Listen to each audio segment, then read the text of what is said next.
Olá pessoal, graça e paz, boa noite. A gente já está aí ao vivo começando a nossa aula. A gente hoje vai ter uma aula aí bem especial. Estou esperando o pessoal entrar. Vou colocar aí para vocês também o tema da nossa aula e o link do meu canal no YouTube. A gente vai ter uma oportunidade bem bacana. Essa aula ela vai estar disponível também no YouTube para quem não conseguir assistir hoje ou para quem não conseguir assistir ela inteira. Estou dando um tempinho para o pessoal poder ir entrando. Oi Nira, oi Bianca, Pai do Senhor, boa noite para vocês. Muito bom, vamos dar um tempinho aí para o pessoal entrar.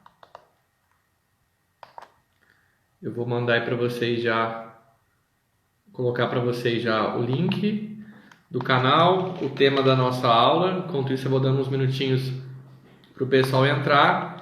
Quem já entrou, por favor, vá convidando mais pessoas. Quem for entrando aí, convide mais pessoas para participarem com a gente.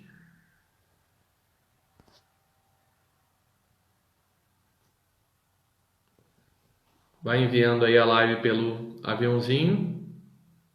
Já coloquei aí o link do nosso canal. Do nosso canal, né?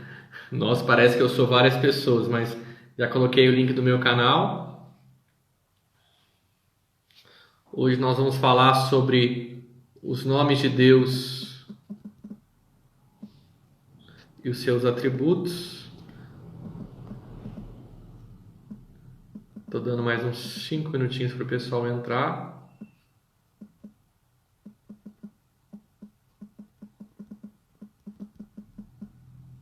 Pois é, Matheus, tem que dar uma arrumada no cabelo, né? Dei uma parada na barba hoje.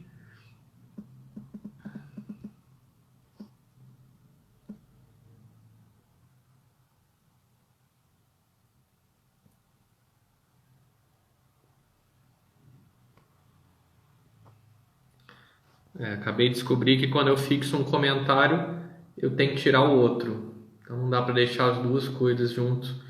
O link do canal, vou tentar colocar os dois juntos aqui. A aula de hoje. Estou tentando me virar porque eu estou escrevendo com o celular no tripé. Então deem uma ajuda aí para mim. Tenha um pouquinho de paciência enquanto eu vou me virando aqui. Por favor, convidem mais pessoas. Lembrando que quem assistir a aula hoje pela primeira vez, é só me pedir que eu vou enviar as duas apostilas para você ter acesso a todo o conteúdo da aula, tá? Só me pede no direct aí. A pessoa tem que estar seguindo meu Instagram. Se você veio de fora, me siga. Me peça aí no direct que eu mando para você o material da aula. Tô vendo que está sendo 10-0 aqui pro teclado. Acho que agora eu consegui. Coloquei o canal e o tema da aula no mesmo comentário. Muito bom, gente. Muito boa noite para quem está entrando agora. Saudade também, Nira, das nossas aulas aí no CTMeet. Pai do Senhor Berenice. Estou tendo a alegria de ter duas alunas minhas do CTMeet acompanhando a aula. José Edilson também, que é um amigo que geralmente acompanha o nosso conteúdo aqui no Instagram, está entrando. Pessoal, estou muito feliz da gente estar caminhando aí para a nossa segunda aula. Boa noite para minha esposa também, que colocou boa noite, professora, aqui. Essa maravilhosa chamada Kathleen Brandão que está comentando aí é minha esposa. Deixa eu fazer um elogio com ela para ver se eu ganho alguns pontinhos. Mas estou muito feliz da gente estar junto na segunda aula. A gente teve uma aula muito legal, bastante gente participou, bastante gente interagiu. Semana passada eu estava sozinho. Hoje eu estou aí com meu querido amigo Matheus, que é meu professor auxiliar. Hoje também eu coloquei numa internet com uma velocidade maior, na tentativa aí de que a live fique com uma qualidade melhor. Só me dão um joinha aí, por favor. O som tá legal, vocês estão me ouvindo bem, vocês estão me vendo bem. O som tá legal para vocês aí, gente? Como é que tá?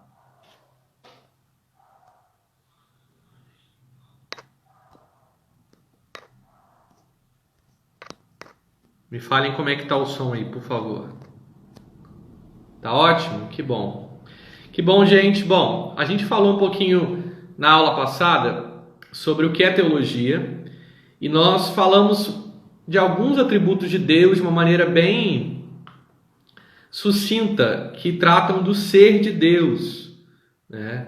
Até o José Edilson, que não está no nosso grupo ainda, José, depois me manda uma mensagem direct que eu mando para você a apostila de semana passada. Que bom, Andrew, que tá top, né? Eu coloquei uma internet de fibra aqui em casa e que bom que tá dando o resultado esperado, porque a minha internet estava bem ruizinha, né? Então, a aula passada a gente falou sobre o que é teologia e falamos também sobre a natureza e o ser de Deus. E hoje a nossa proposta é conversar um pouquinho sobre os nomes de Deus e também sobre os atributos de Deus. Para que você que está entrando aí, o nosso objetivo é ser aqui dinâmico, a gente tem pouco tempo, mas conversar sobre esse assunto. Existe um grupo no WhatsApp que por enquanto ainda está fechado, eu já fechei para o número de pessoas que está, onde o pessoal está recebendo vários materiais, apostilas, a gente vai mandar vídeos também para ajudar a aprofundar o assunto. Então você que está participando hoje, você vai ganhar de presente aí, se você não tem, o material da aula passada e dessa aula. E em breve nós vamos ter outros cursos e vamos ter também outros grupos que você vai poder entrar. Qual que é o objetivo da nossa aula de hoje, para a gente iniciar? Entender um pouco melhor sobre os nomes de Deus e do significado e da relação que isso tem entre o terceiro mandamento, que está lá em Êxodo 20, que diz: não tomarás o nome do Senhor teu Deus em vão. Então entender o que é isso, o que é tomar o nome do Senhor, nosso Deus, em vão. E também entender quais são e quais as divisões que nós fazemos sobre os atributos de Deus. É claro, gente, os atributos de Deus, eles não são apresentados de uma maneira dividida, como a gente vai estudar aqui. Mas a teologia constantemente ela faz algumas distinções, ela traça algumas linhas a fim de que fique mais fácil a gente entender algumas coisas que são um pouco complexas. Então a gente vai...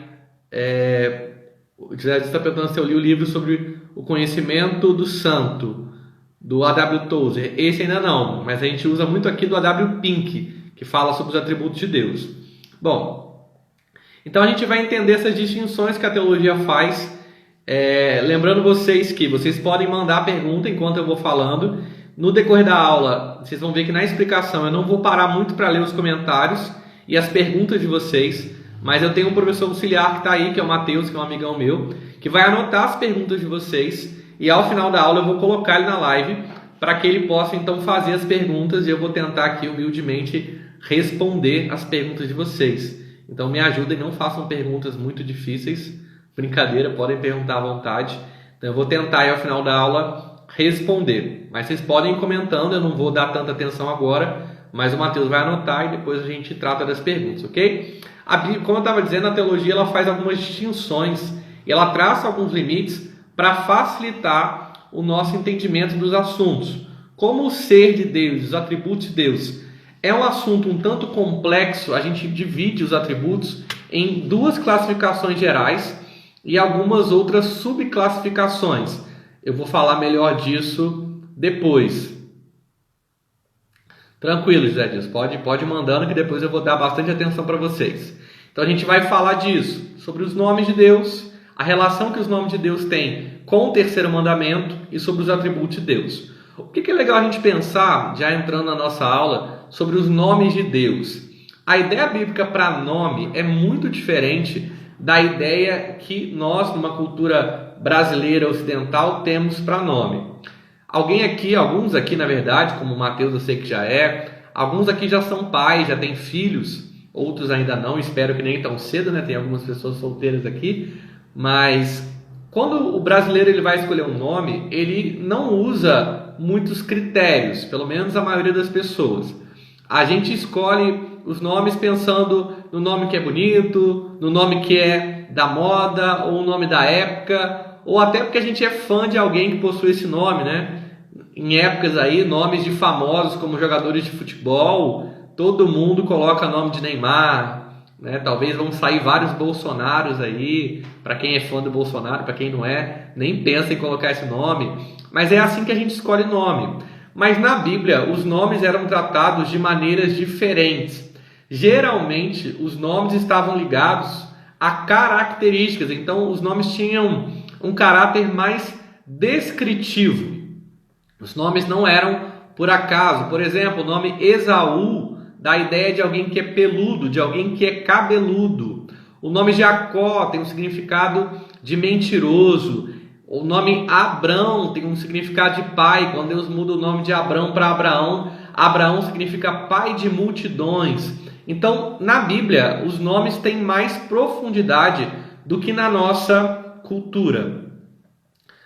Sempre o nome tem uma característica aí de ser mais descritivo do que algo apenas bonito. A gente vai perceber a importância dos nomes porque, inclusive, Deus constantemente, né, em várias das suas alianças, já percebeu que Deus mudou o nome de algumas pessoas? Ele pega Abrão e muda para Abraão, ele pega Sarai e muda para Sara, ele pega Jacó e muda para Israel, né? Quando Deus ali tem um encontro com esses homens e com essas mulheres, Deus faz uma mudança de nome e essa mudança carrega em um outro significado. Então os nomes na Bíblia têm um significado aí bem mais profundo.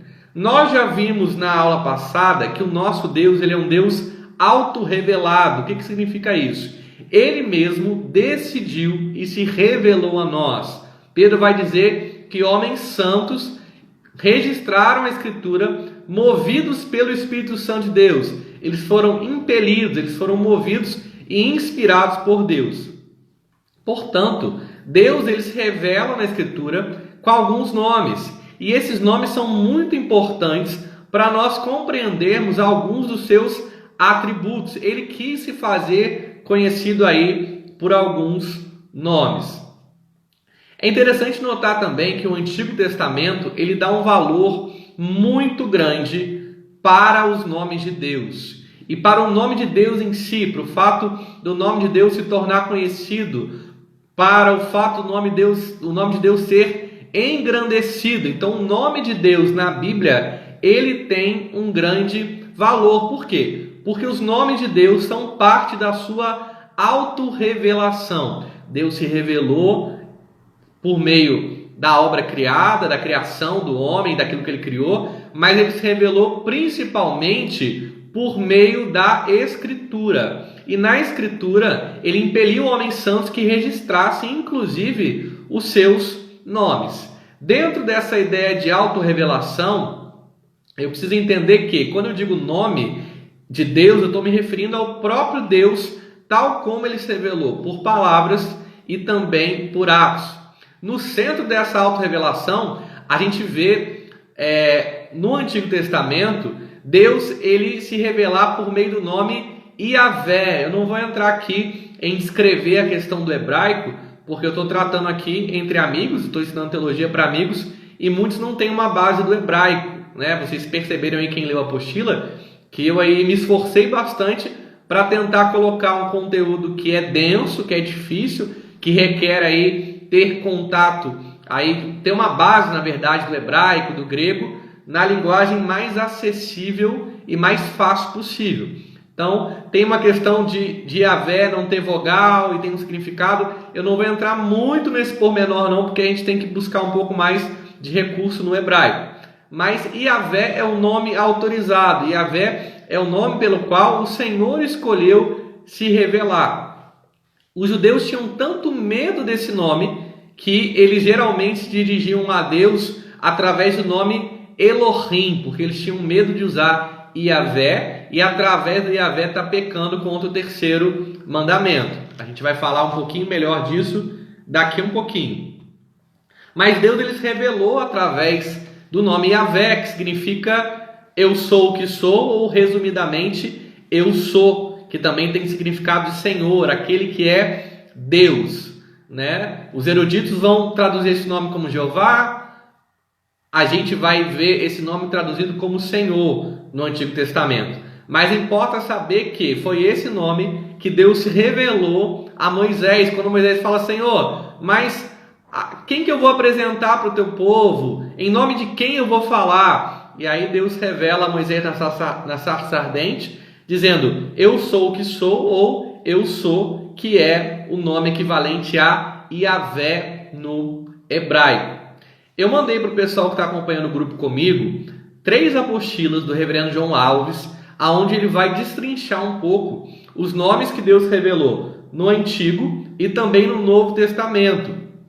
Como eu disse, não vai dar para eu entrar em cada um dos nomes e também a gente precisa aí se esmerar em conhecer outras áreas da teologia, como o conhecimento das línguas originais, para entender melhor esse significado. Eu queria nesse ponto que vocês ficassem bem firme na mente de vocês do seguinte: o nome de Deus é algo sagrado e é algo importante e é algo que muito mais do que ser um nome só para chamar como um substantivo, o nome de Deus tem um caráter revelatório. Então, através dos seus nomes, Deus se revelou. Através do seu nome, Deus fez alianças. Né? Por que Deus é conhecido como Yahvé Rofecá, ou Yahvé Rafá, ou Jeová Rafá? Porque Ele é o Deus que sara. Por que Deus é conhecido como Yahvé Jirê, ou Jeová Jirê? Porque Ele é o Deus que provê. Por que Ele é conhecido como Jeová Nissi, ou Yahvé Nissi, ou Yahvé Sabaô, né? Por quê? Porque Ele é o Senhor dos exércitos. Então, os nomes de Deus têm um caráter revelatório e tem também um caráter aí descritivo e sempre vão remeter à revelação de Deus e às alianças que Deus fez com o seu povo. Então, esse é o primeiro ponto para a gente pensar sobre a importância que tem o nome de Deus. Quando a Bíblia fala dos nomes de Deus, Deus se apresenta com o nome, Deus está se revelando, meio que se descrevendo a nós por esse nome, e Ele está revelando algo do seu caráter, algo do seu poder para nós. Então, uma das maneiras que nós temos de conhecer a Deus é por intermédio dos nomes que Ele mesmo escolheu para se revelar. Importante é saber que, oficialmente, né, entre tantos os nomes, o nome que Deus mesmo deu a si é o nome Yahvé. Yahvé é o nome que é usado só para Deus, não é um substantivo, na verdade é o próprio nome de Deus. É claro, aí existem algumas polêmicas, se o nome tinha a vogal, não tinha, como é que ele apareceu, como é que ele foi escrito a primeira vez, e aí para quem tem curiosidade, pesquise sobre qual o significado, quando Deus diz a Moisés, você vai dizer, eu sou o que sou, ou eu sou. Pode pesquisar que tem bastante aí curiosidade e bastante estudo para fazer nisso. Tamanho era o respeito que o povo hebreu tinha pelo nome de Deus, que eles usavam geralmente o nome, como eu disse, Elohim. Por quê? Eles tinham medo de pecar contra o terceiro mandamento. O terceiro mandamento está lá em Êxodo 27, que diz o seguinte, a primeira parte: não tomarás o nome do Senhor teu Deus em vão. E aí há muita confusão no meio da igreja e no Brasil sobre o que é tomar o nome do Senhor teu Deus em vão.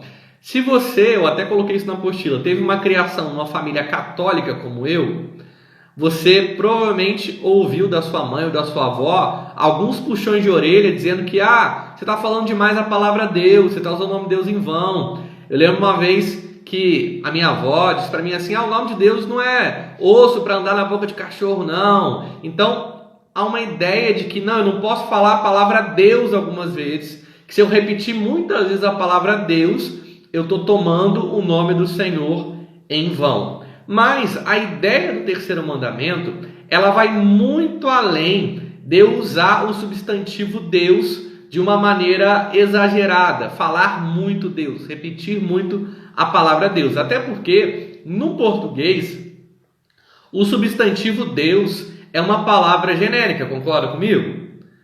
Como que a gente diferencia Deus de verdade e os deuses falsos?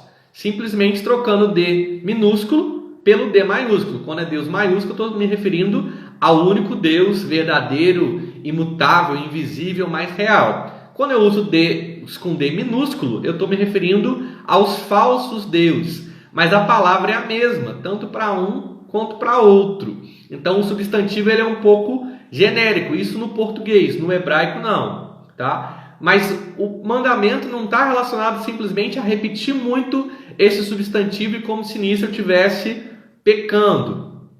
O que eu preciso entender sobre o nome de Deus? Eu coloco 3 pontos na apostila. Primeiro, o nome de Deus a ele pertence. Então Deus, ele é o proprietário do seu nome. Por quê? Porque o nome é parte de quem ele é e da sua revelação. O nome de Deus é muito mais do que uma etiqueta ou muito mais do que simplesmente um crachá com o nome dele. Não, o nome de Deus pertence a ele. Por isso, o nome de Deus só pode ser usado conforme a Escritura ensina. Segundo, o nome de Deus, ele é parte da revelação do seu ser. Então, usar o nome de Deus em vão, muitas vezes, é desfazer do próprio Deus.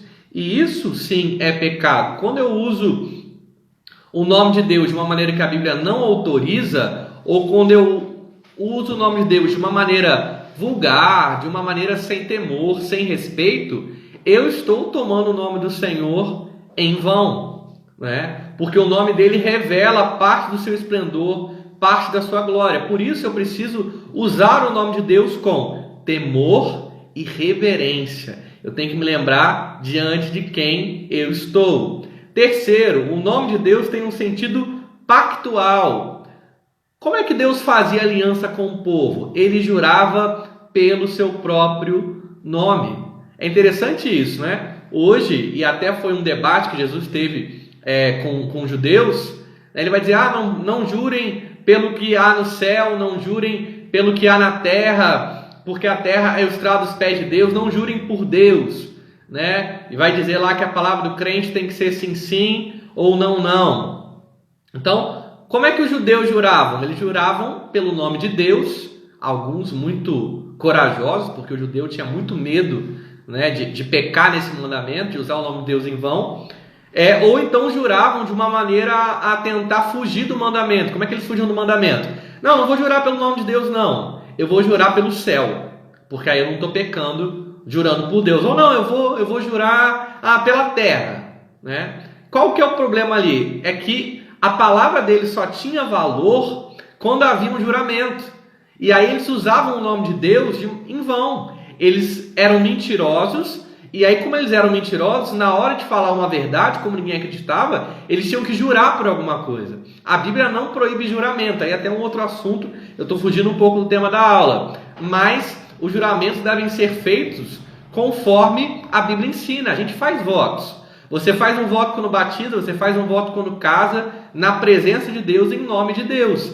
Agora, conforme a Bíblia ensina. Nas alianças, o nome de Deus tem um sentido pactual, porque ele jura pelo seu próprio nome. E isso é muito importante, a gente pensar nisso. Deus, ele usa como penhor, como garantia das suas alianças, o seu próprio nome. Por quê? Porque não há nada maior ou nada que compare ao seu nome. Quando a gente quer dar valor a um juramento, a um voto, a gente coloca um nome de mais peso que o nosso, né? Quando a gente é criança, a gente brinca assim, você jura pela sua mãe morta atrás da porta, né? Então a gente jura colocando a vida da mãe em risco.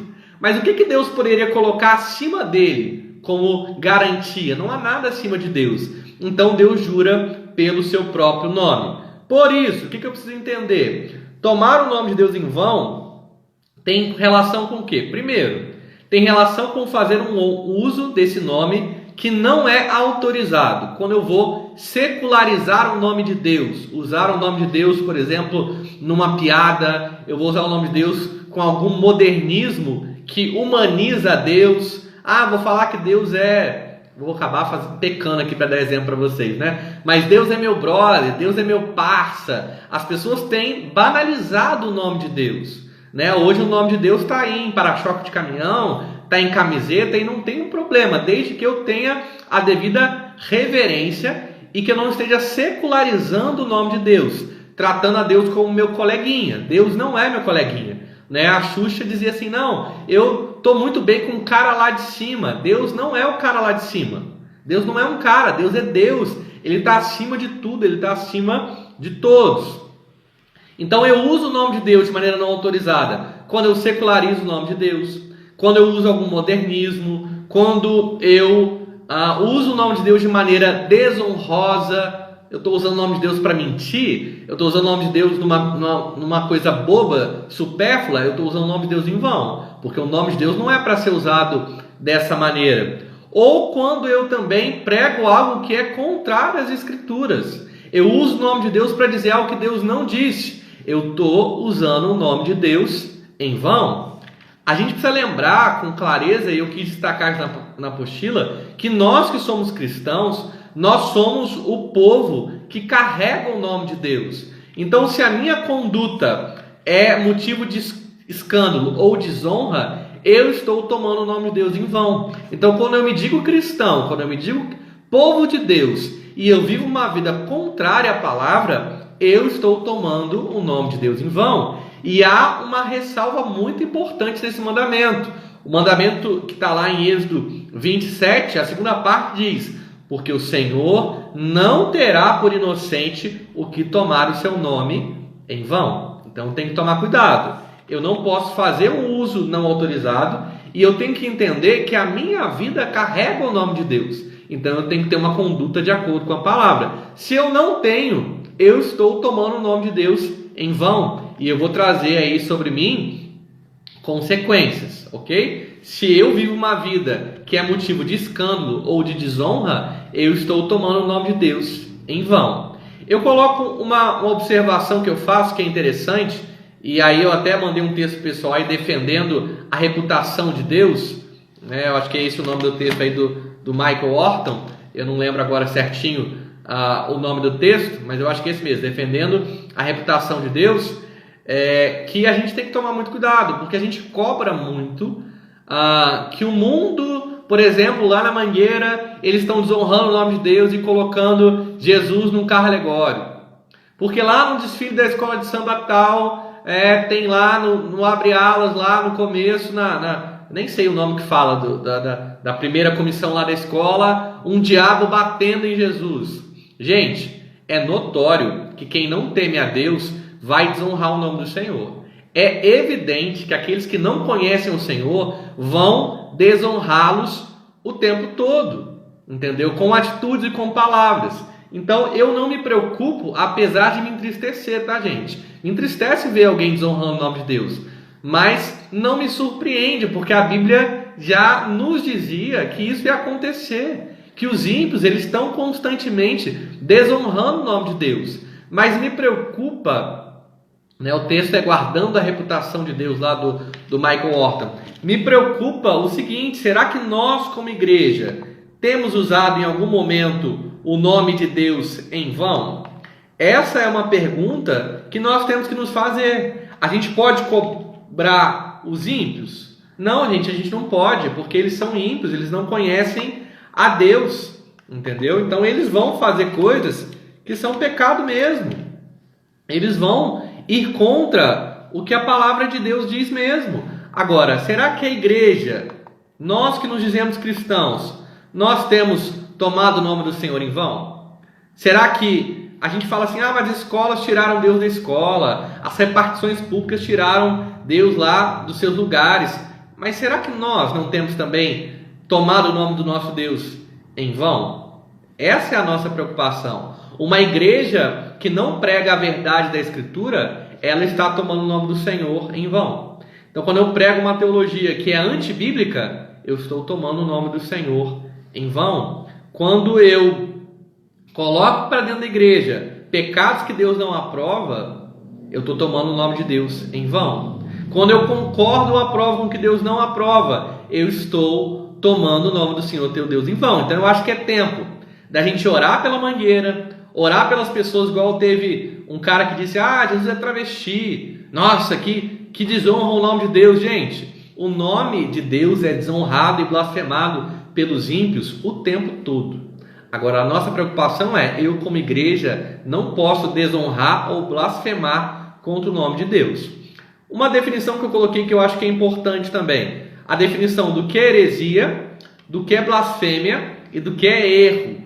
A gente, quando começa a dar teologia, a gente começa a achar que muita gente aí é herege. Mas o que é heresia? Heresia é quando eu distorço ou prego uma inverdade sobre um aspecto essencial da Escritura. Quando eu falo uma inverdade sobre algo que é fundamental sobre Deus ou sobre a salvação. Geralmente isso acontece quando a gente dá ênfase demais a um aspecto da Escritura em detrimento dos outros.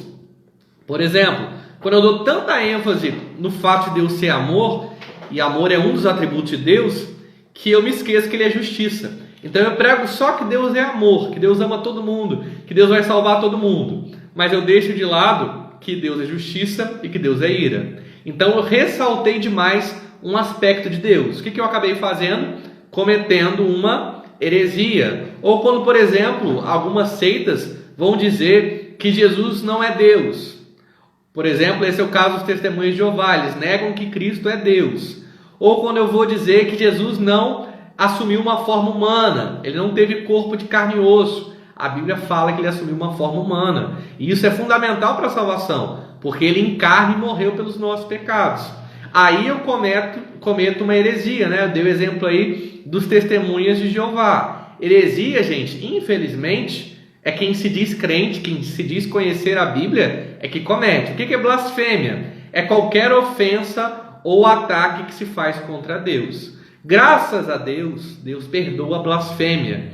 E eu não vou entrar aqui na polêmica do que é blasfêmia contra o Espírito Santo, porque é assunto para uma outra disciplina que é pneumatologia, que é a doutrina que a gente vai estudar sobre o Espírito Santo. Não vou entrar nessa polêmica, mas deixa aí para você estudar. Então, toda vez que alguém que não conhece a Deus, ofende a Deus, escarnece Deus, zomba de Deus, ele está blasfemando. Mas graças a Deus, porque Deus perdoa a blasfêmia. Como é que eu provo isso? O próprio Paulo diz em 1 Timóteo 1,13 o seguinte: ainda que outrora eu era blasfemador, perseguidor e injuriador, mas alcancei misericórdia porque o fiz por ignorância na incredulidade. Entendeu? Então, Paulo blasfemou. Então, você pode orar para que alguém se converta, mesmo se essa pessoa ofende a Deus, mesmo se essa pessoa ela é um ateu, porque Deus perdoa a blasfêmia. Nós, sem Deus, muitas vezes blasfemamos, falamos mal de Deus, atribuímos culpa a Deus, então Deus perdoa a blasfêmia. O que é o erro? O erro é uma negação de algum aspecto da verdade revelada que não é em si essencial para a salvação. Por exemplo, vocês sabem que eu sou confessamente e abertamente calvinista. Então eu creio na predestinação. Inclusive tem um texto aí no meu feed onde eu explico porque eu acredito na predestinação. Mas muitos irmãos não acreditam nisso. E é claro que um dos dois lados tem que estar errado. Não tem como os dois estarem certos, né? São visões diferentes. Mas o erro em si não é pecado. O erro, às vezes, a gente está ignorando algum aspecto da verdade revelada. Por exemplo, Mateus é professor de escatologia, dá mais aula sobre essa área do que eu. Tem várias visões sobre o final dos tempos, sobre milênio, sobre o que vai acontecer. Algumas eu vejo claramente que há alguns erros. Erro é quando eu deixo de lado, ou não conheço, ou nego algum aspecto que não é essencial para a salvação. Então eu posso achar que um irmão meu, ele comete um erro teológico, ele comete um erro bíblico, mas se não for algo sobre a salvação e sobre quem Deus é, eu posso conviver e posso ser irmão dele sem o menor problema, porque muitas coisas que eu acho erro tem mais a ver com uma visão diferente, então eu acho a visão do outro errado, mas são assuntos que geralmente a Bíblia não fecha.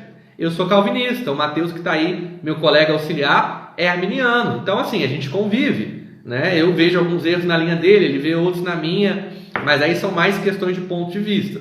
Tanto a heresia como o erro devem ser combatidos e evitados na igreja. No entanto, somente a heresia deve ser considerado um obstáculo que não permite a comunhão.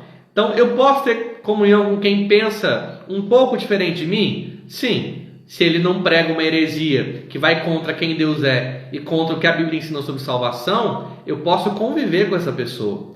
Eu posso ser irmão dessa pessoa. Eu não posso ser se ela nega algum aspecto que é central, sobre quem Cristo é, sobre a salvação depender de Cristo, sobre o caráter de Deus, né? Muitas pessoas estão humanizando Deus, estão diminuindo Deus. Eu falei semana passada que hoje tem teologia feminista, tem teologia marxista, tem teologia para tudo, tem teologia afro. Então eu pego um trecho da Escritura e quero definir aquilo como se fosse uma verdade central. Eu estou cometendo uma heresia, porque eu estou ressaltando um aspecto e ignorando os demais. Quanta gente aí tem uma ideia de Deus ser amor que é muito diferente do que a Bíblia ensina. Porque eu falo Deus é amor e ignoro todos os outros atributos de Deus. Isso é uma heresia. Eu estou acreditando não no Deus completo da Bíblia, mas eu estou acreditando na parte de Deus que me convém. Eu vi que eu falei bastante,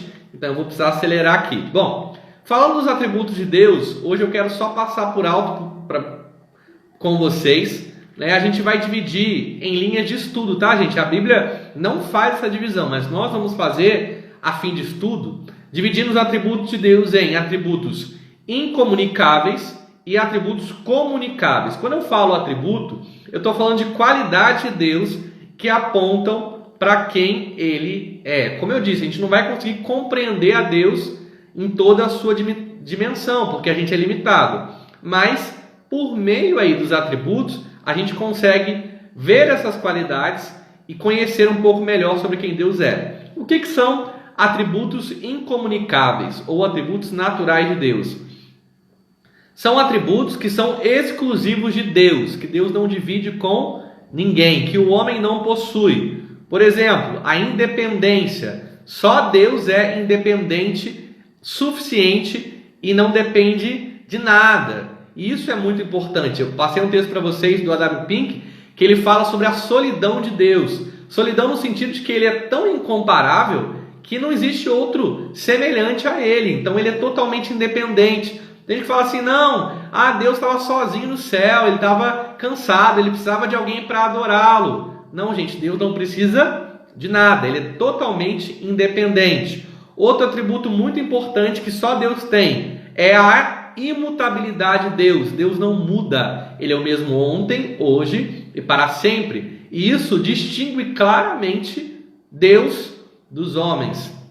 E isso também vai contra a uma ideia equivocada que se tem, de que Deus era o Deus da justiça no Antigo Testamento e agora é o Deus da graça e do amor no Novo Testamento. Deus é o mesmo no Antigo que ele é no Novo. Deus não mudou, não há sombra de variação. Quando Deus fala que ele abomina a relação homossexual, e é um tema polêmico, ele continua abominando. Quando ele fala que ele abomina quem faz consulta aos mortos, ele continua abominando, porque ele não muda. Eu até coloquei um trecho aí do texto da A.W. Pink que ele diz que essa é uma das perfeições divinas não suficientemente examinadas. É uma das excelências do Criador que o distingue de todas as suas criaturas. Deus é perpetuamente o mesmo, não sujeito a mudança em seu ser, em seus atributos e em suas determinações. Deus é tão amor na lei quanto ele é no tempo da graça. Nada mudou. Daí Deus é comparado a uma rocha que permanece sem movimento.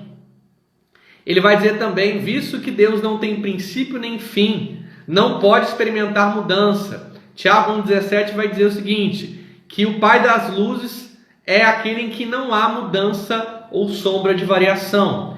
E aí vai uma outra deixa para vocês, que é a ideia da simplicidade de Deus. E aí eu vou criar confusão e eu vou explicar lá no grupo o que é simplicidade de Deus. Mas em resumo, simplicidade é que Deus, primeiro, ele é único e indivisível e ele é simples no sentido de que não há variação nele. Então isso significa dizer que Deus é um ser simples. Simples no sentido de que ele é único e não sujeito a mudanças. E por último, Deus é eterno e Deus é um.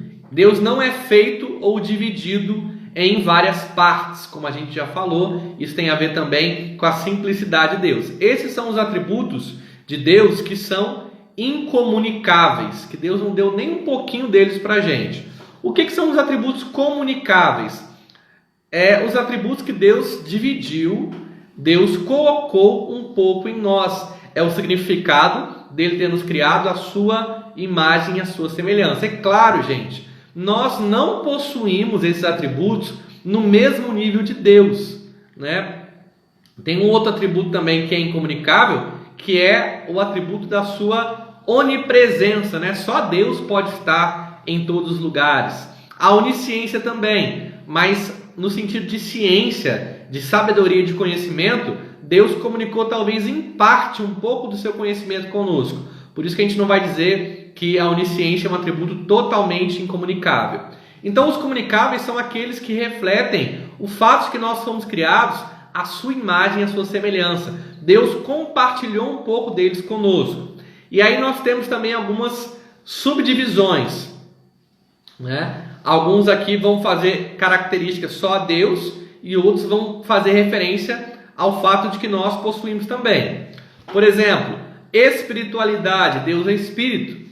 Ele não é composto por matéria e não possui natureza física, né? Nós também somos seres espirituais, então nós temos essa semelhança com Deus, diferente dos animais, né? Os animais não têm espírito.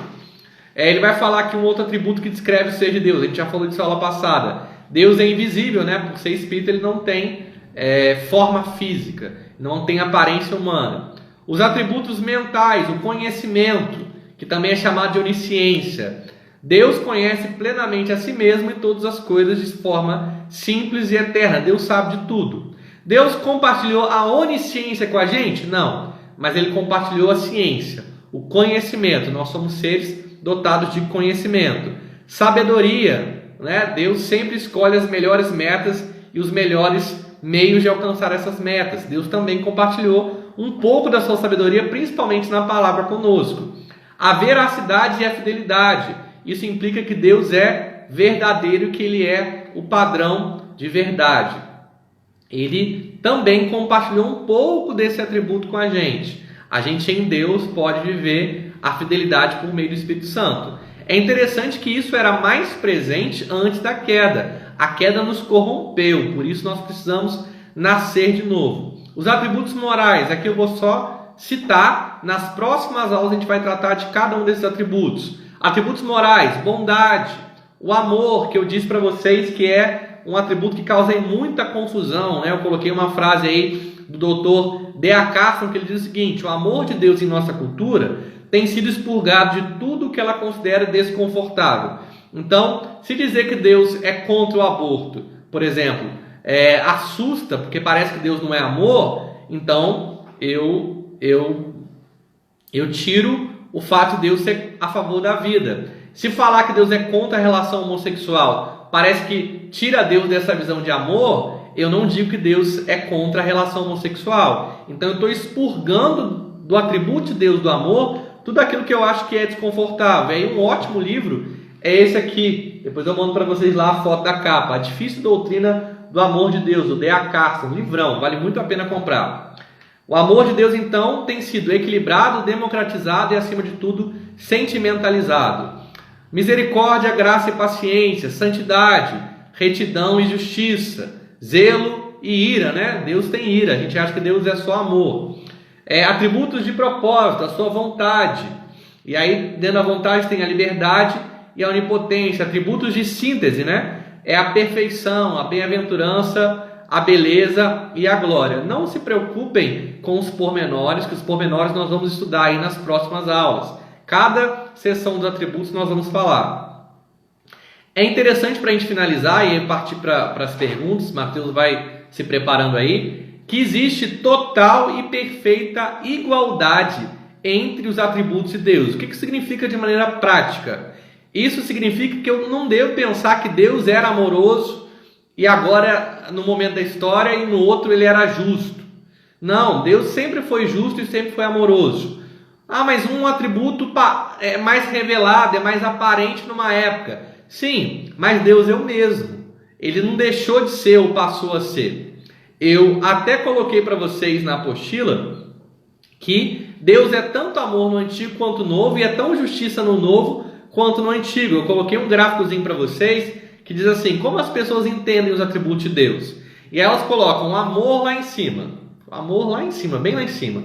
Bondade, misericórdia. Aí os atributos que vão contra o nosso pecado, justiça, santidade, soberania, majestade e ira, as pessoas vão diminuindo. Por quê? O ser humano é tão pecador que ele gosta de ressaltar os atributos de Deus que lhe convém. A gente é tão mal que a gente cria um Deus para a gente. Assim como o povo criou um bezerro de ouro no passado, muitas vezes a gente está criando aí um Deus para a gente. Deus tem todos os seus atributos em pé de igualdade.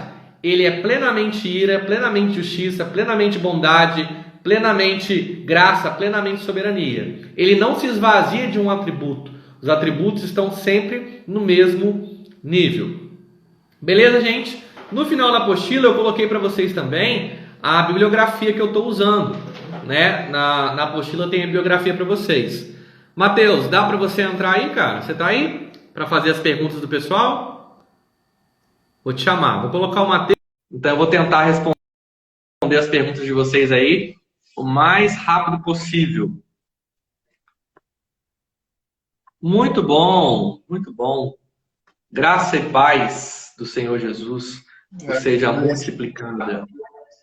Tremenda aula, hein? Tô tentando, cara. Tô me espelhando em você. Em breve a gente vai melhorando aí, se Deus quiser. Deixa eu olhar as perguntas que eu anotei aqui.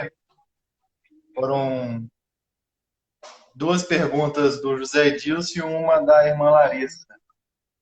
A do José Edilson, a primeira foi assim: o nome de Saulo foi Deus que mudou para Paulo ou era o nome romano e o outro nome judeu? Ele já respondeu a própria pergunta dele, né? Deus não mudou o nome de Saulo, tá, gente? Eram maneiras de se falar diferente. Um era o nome romano e o outro era o nome judeu. Então, na pergunta, ele já respondeu a própria pergunta, né? Deus não mudou o nome de Saulo. São só maneiras diferentes de se falar o mesmo nome. Maravilha. A outra pergunta que ele fez é: o nome de Deus no hebraico significa a força que conduz? Então, essa pergunta eu vi, e acho que você vai concordar comigo, Mateus, que é um pouquinho difícil de responder, porque Deus revelou essa pergunta em relação ao hebraico, a que nome especificamente ele está se referindo. Geralmente, Yahvé não é um nome que vai dar muitas características de Deus. Yahvé significa Senhor e eu sou, entendeu? Outros nomes já vão trazer um pouco mais dessa ideia de característica. Então, depois, se ele quiser me mandar aí a qual nome ele se refere, a gente pode buscar junto aí o significado no hebraico. Esse é a força que conduz. Eu, particularmente, não me lembro de algum dos nomes de Deus que dá essa ideia. O nome Yahvé Sabaoth dá essa ideia de força, né? De Deus ser o Senhor dos exércitos, aquele que vai à frente das batalhas. Pode ser que ele esteja fazendo essa referência, não sei se é, então eu vou tentar responder essa pergunta para ele depois. A Larissa escreveu o seguinte: falar, ai meu Deus, ou frases assim, que saem no dia a dia, é pecado? Essa é uma questão polêmica e prática, né? Eu estava falando disso, quando a gente fala assim, nosso Deus, me deixa em paz, né? E é interessante porque a nossa cultura, como eu falei, ela secularizou o nome que a gente usa para Deus, sim, que é substantivo Deus. Então está muito secularizado. A gente usa, como eu disse, né? A gente usa o mesmo substantivo, e isso acontecia também no Antigo Testamento, tá, gente? Não é só a gente que faz isso. Elohim, por exemplo, algumas vezes na Bíblia é usado para falar de um Deus falso. Não são todas as vezes que Elohim aparece que está se referindo ao próprio Deus, mas o brasileiro banalizou demais o nome de Deus. Então, a nossa maneira, às vezes, de reclamar ou de questionar é usando a palavra Deus. Eu não diria que é pecado usar dessa forma, mas se você quer o meu conselho, eu recomendaria você a pensar no uso, porque quando a gente fala de banalizar e secularizar o nome de Deus, a gente está falando justamente de usar o nome de Deus para coisas sem importância, né? Eu posso usar o nome de Deus e clamar a Deus para coisas importantes o dia inteiro, gente. Eu tenho que orar sem cessar. Agora, quando eu uso a palavra Deus, ou o nome que eu trato Deus, como se fosse nada, sai sem pensar, será que eu estou tendo a devida reverência, o devido temor ao nome de Deus? Eu acho que esse é o pensamento que a gente tem que ter. Talvez mudar um pouco a nossa mentalidade, né? A gente está num tempo onde o nome de Deus não tem mais a honra que é devida, né? E muitas coisas.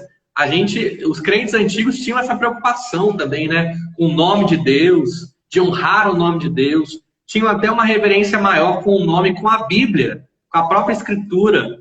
Hoje, como as coisas estão muito fáceis, as coisas estão um pouco banalizadas. Então, vamos tentar usar a maneira como a gente trata Deus de uma maneira com mais temor e mais reverência. Vamos tirar o substantivo Deus desse senso comum e desse vocabulário, por exemplo, de murmuração. Que a gente já percebeu que a gente usa o nome de Deus para reclamar? Nosso Deus, me deixa em paz. Ai, meu Deus, não aguento mais minha vida. Né? A gente coloca Deus no meio da nossa murmuração. Então a gente precisa aí rever o nosso vocabulário. É fácil? Não é. Porque é algo que se tornou aí meio que um dito popular. Já está na ponta da nossa língua. Mas como a gente vai se aproximando de Deus, a gente vai tentando aí quebrar essas coisas. Eu acho que essas foram as perguntas, né, Matheus? Foram só essas. Só essas três, duas do irmão José Edilson e uma da irmã Larissa. Essa última que vocês Pessoal, a gente tem mais alguns minutinhos. Se vocês tiverem mais algumas perguntas, eu estou lendo aqui os comentários. Larissa disse, abrindo muitos olhos com seus ensinamentos, obrigado por partilhar seu conhecimento com a gente. Gente, eu estou me esforçando, né? Eu tenho falado no grupo, que eu preciso muito da interação de vocês, porque é a interação de vocês que me motiva a produzir. Eu quero colocar aí um sorteio no Instagram para vocês, principalmente para os alunos, mas também para quem estiver chegando. Eu quero... Acho que chegou uma outra pergunta aqui também.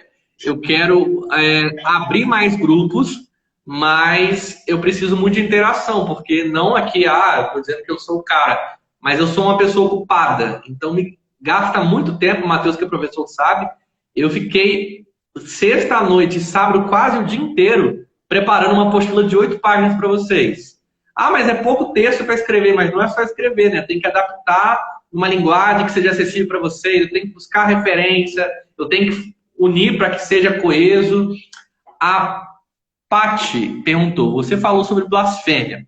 Blasfêmia contra o Espírito Santo não tem perdão, certo? Porque só contra ele não tem perdão e contra Deus e Jesus não tem perdão. Bom, eu falei que eu não ia responder sobre isso, mas eu vou tentar te ajudar.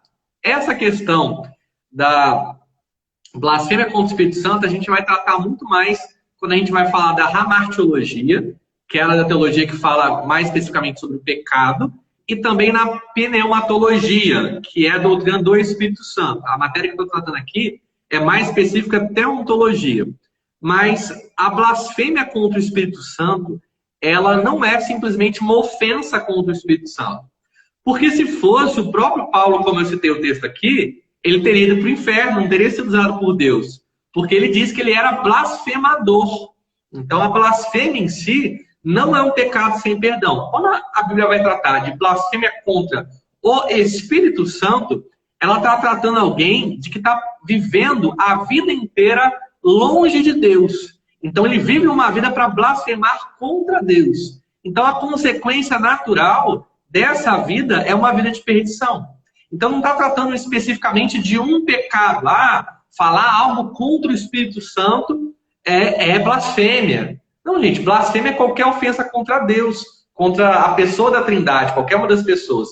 A blasfêmia contra o Espírito Santo é uma vida que, embora conheça a Deus, conheça a Bíblia, vive como se Deus não existisse. E qual é a consequência dessa vida?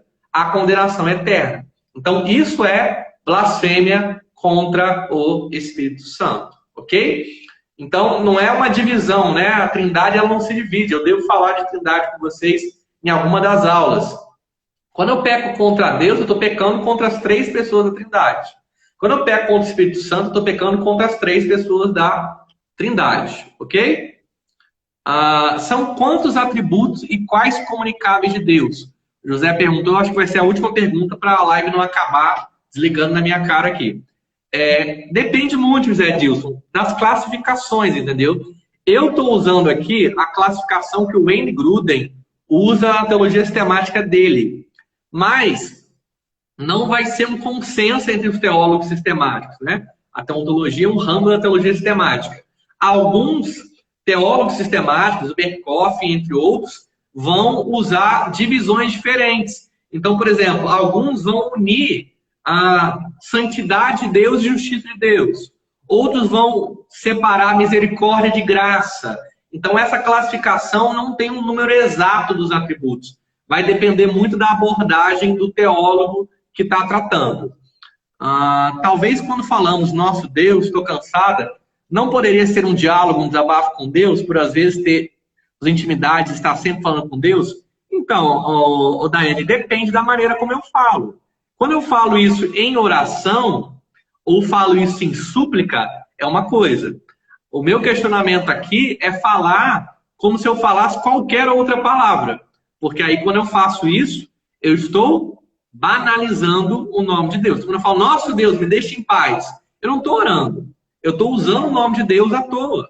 Né? Quando eu falo, ai meu Deus, não aguento mais a minha vida, eu estou murmurando. Né? Eu estou reclamando da vida que eu tenho, murmuração é pecado, e eu estou usando o nome de Deus. Usar o nome de Deus, nosso Deus, me ajuda. Eu estou sofrendo aqui no meu trabalho. Você está fazendo uma súplica. Ok. O que não pode acontecer é que o nome de Deus seja banalizado, tratado como se não tivesse a devida importância. Só fechando a pergunta do José Dilson aí sobre os atributos, José Dilson, veja nas teologias sistemáticas, cara, você vai ver quantidades diferentes. Ó, a teologia sistemática do Gruden, ele listou aqui 1, 2, 3, 4, 5, 6, 7, 8, 9, 10, 11, 12, 13, 14, 15, 16, 17, 18 atributos de Deus. Se você for ver o Berkhoff, ele vai ter uma lista um pouco diferente. Se você for ver o Bavinck, ele vai ter uma lista um pouco diferente dessa. Então, assim, não tem um número certo, entendeu? Porque alguns vão unir alguns atributos, vão tratar com uma coisa só, e outros, a fim de explicar melhor, vão dividir. Isso não é tão importante a quantidade, porque não é algo canônico, né? Deus não deu uma lista de 1 até 20 dos seus atributos. Nós fazemos essa lista a fim de estudá-los conforme eles aparecem na Escritura. Gente, vou agradecer ao Matheus, vou dar tchau para o Matheus aqui na telinha. Obrigado, Matheus. Vou agradecer. Você contou 18, né? No Gruden, isso aí.